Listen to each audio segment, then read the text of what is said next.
Hey, how's it going, y'all? Texan Elevators here. And today we're waiting for the National Weather Service in Corpus Christi to test the warning alarm.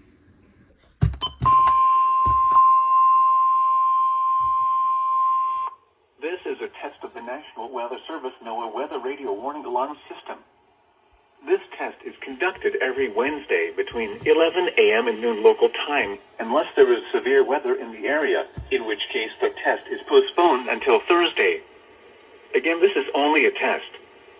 There is no severe weather in the area at this time.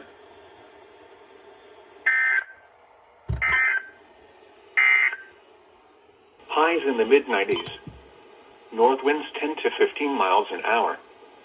Thursday night, clear. Lows in the upper 60s. East winds around 10 miles an hour, shifting to the southeast after midnight. This is a test of the National Weather Service NOAA Weather Radio Warning Alarm System. This test is conducted every Wednesday between 11 a.m. and noon local time, unless there is severe weather in the area, in which case the test is postponed until Thursday.